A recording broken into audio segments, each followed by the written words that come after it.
Hello, riders. Do you find it difficult to succeed with horses? Then you are not alone. I think most of us find it, a little too complicated, to handle them and ride them and to get all these things right. And I found it very difficult to ride horses too. When I was riding in a way of controlling them, made it very difficult because you need to be very accurate with your signals and your release. And I didn't really know of any other way of riding because this was how I learned to ride. So I think that if you find it difficult to succeed with horses, it's probably not because you are not good enough at riding. It might be something completely different. It could actually be something wrong with the way you have learned to ride, which is very, very common and something that I didn't discover until I went to Mongolia to ride the semi-wild horses there during the Mongol Derby. It's a 1,000-kilometer horse race on semi-wild horses, different horses. So each horse only goes 30 to 40 kilometers. So you got to know these semi-wild horses very well. And they were very, very clear in their response to control. So if I tried to control these horses, they did not want me on their backs and would dump me off in one way or the other. So I needed to, just let go. And that's how I kind of got this epiphany that like horses don't like being controlled. And I, as a Western rider, I am probably controlling horses.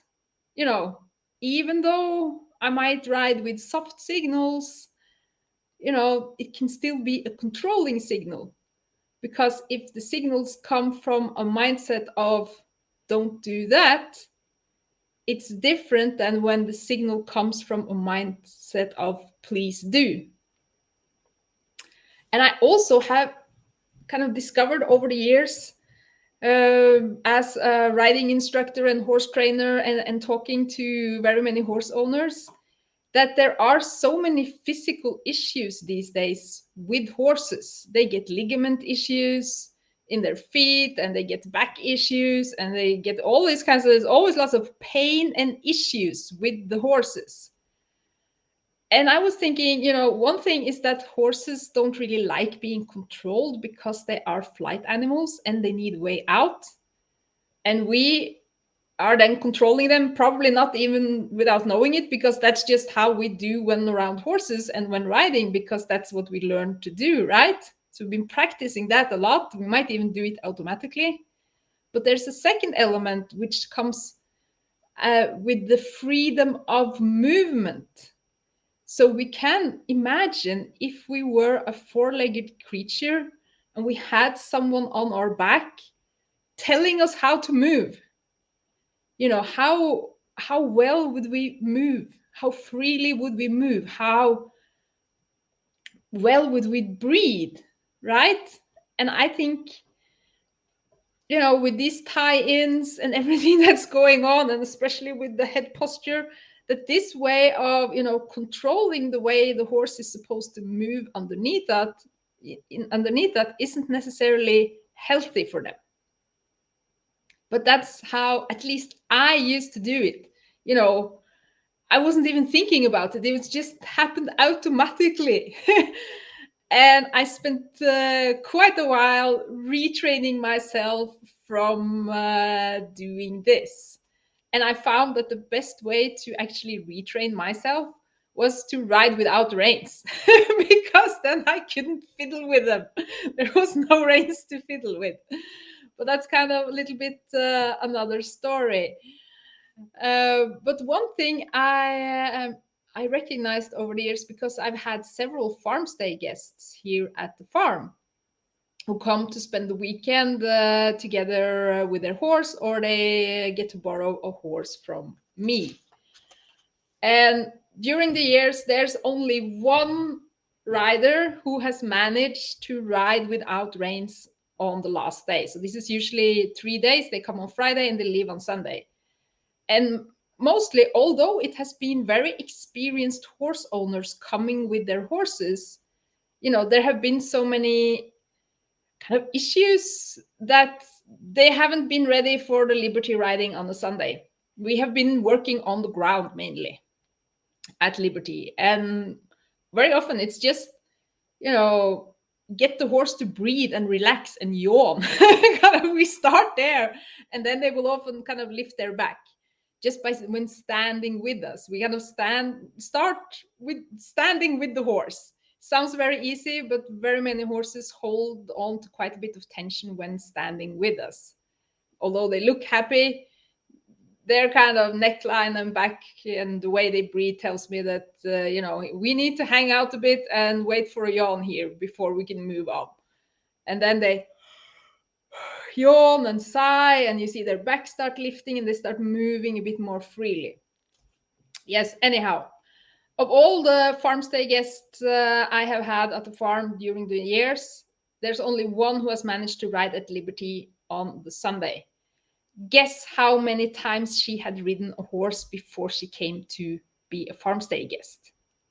You wouldn't guess it. She had taken 10 riding lessons. And guess how old she was? She was not like 14, 15. No, she was, I would guess, in her 40s. So she was an adult woman who had taken 10 riding lessons, decided to come and join me at Mirvangen for a farm stay.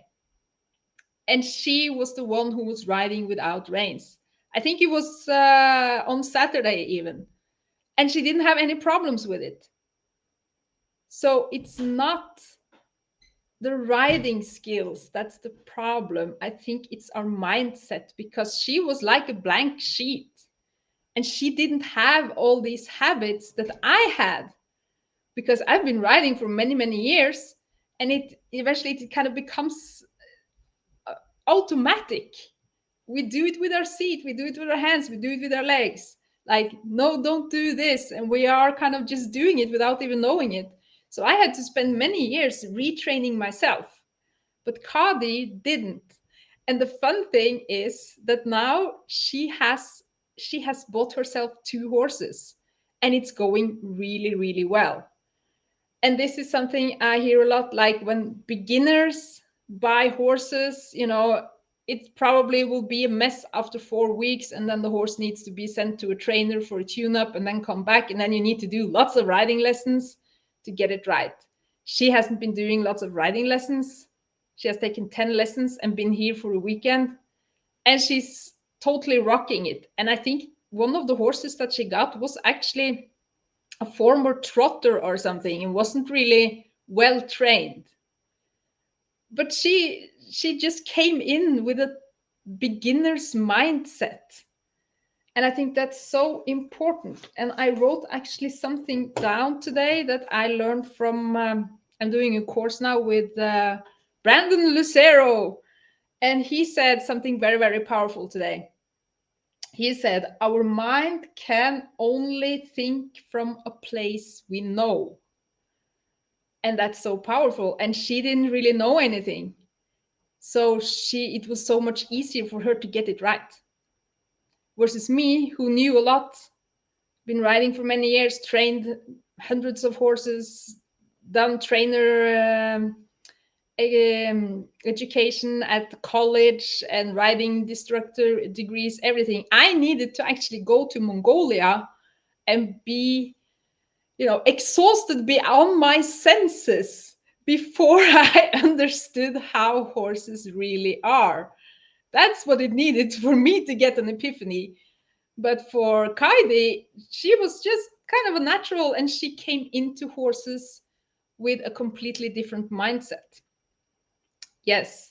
So if you find this difficult, then it's not because you are not good enough at riding. It's probably because you are using a very, very common method, which is controlling the horse, and that will require some major skills to be able to do in a good way, because it doesn't really make sense to the horse, because they are flight animals and they need a way out. And most horses will tolerate, being controlled, but there are a few who don't.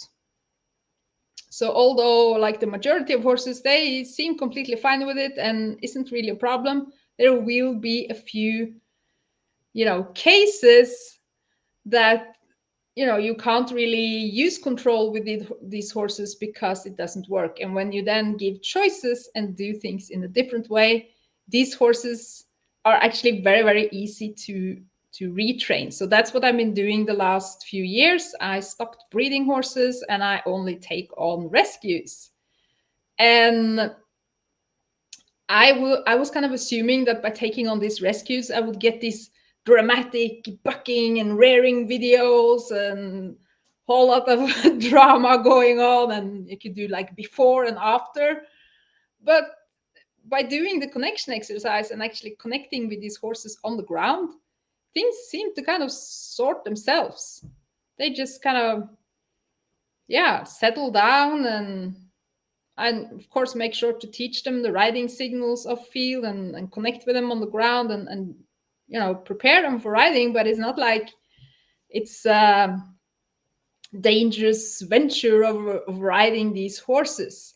And I am pretty sure that the owners of these horses, they could easily have succeeded with their horses if they knew this, if they knew how to tap into connection and how to give a horse choices and not control them.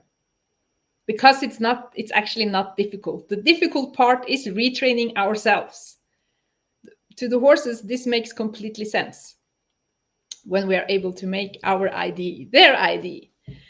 Yes, but it's not necessarily easy, but it works. But for some of us, it's going to be easier, like Kadi, like the Queen of Liberty, because she hadn't done much riding before she came to me and before she bought horses, which is very counterintuitive, right? Yes. And I also am going to draw more winners of the brushes. And it's so nice to see you here this evening. I have more brushes to give away because last time we said that if you comment on Facebook or YouTube or Instagram, you can still win. So we have, I have already done it. So I've written down the names. Let's see. Because Misty, she won during the live last week, and I have drawn Alison Brown as a winner this week. Congratulations, Alison, because she commented on the Facebook Live. And Trisha Meaton is also a winner, and I think she commented on Instagram.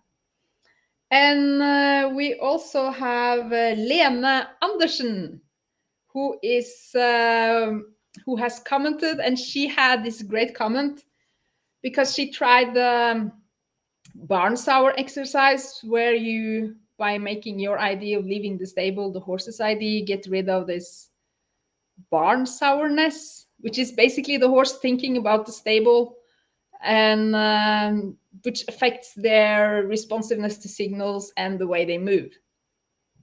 And she said that she had a spooky mare, and now after she did the barn sour exercise, she has become so much calmer by making her ID the horse's ID. And I think this is kind of the essence here, because a horse who is nervous is not going to become calmer by being controlled. Then the horse is only going to feel maybe even a little bit more claustrophobic. But if we are able to make our ID of going on the trail the horse's ID, they will go out on the trail with confidence and relaxation, and by doing from self. And they are going to be, their worry cup isn't going to be as full, and they're not going to spook as easily. Although horses can, of course, spook, but they don't spook when they are kind of calm. So it's usually that the worry starts building up, and then something happens and it suddenly overflows. It's not like, yeah, it's a bit like if you are home watching a scary movie and someone knocks at the door. You will go like, oh, shit, oh my god, the Grimmy Reaper is coming, and maybe go hide or something. You would spook because you've been watching a horror movie, so you are anxious. But if it's in the middle of the day and you are going around in the house and vacuum cleaning or whatever, and someone knocks at the door, you will probably go and see who it is, right?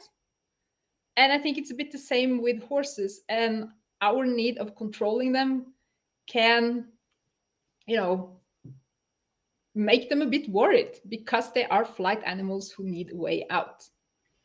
Yes, so I hope this makes sense. And after I saw the light, I have never looked back, and riding has become much more like just being a passenger, actually, and allowing the horse to move freely from self. So I, of course, am mindful of teaching the riding signals and make sure they work and such with feel and softness. But it's so much easier to try to just move in the rhythm with a horse who wants to do what they're doing than to try to manage the horse. Like try to keep their shoulder from going out and make sure this happens and that their posture is like this. That's very, very complicated and will probably also affect our seat and the way we move on the horse. Yes, so to me this has become like a new spring, and maybe some of you have been riding for many years, and at some point at least I was kind of losing motivation a little bit because it was very much the same and often the same problems with the same horses.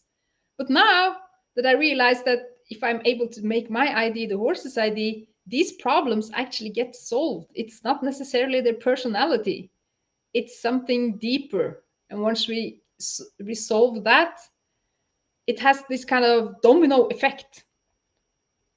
Yes, and it works like magic, and it's actually very easy to do. The hard part is retraining ourselves. Yes, and if you want to try, we now have a free training on how to how to motivate horses to leave the stable.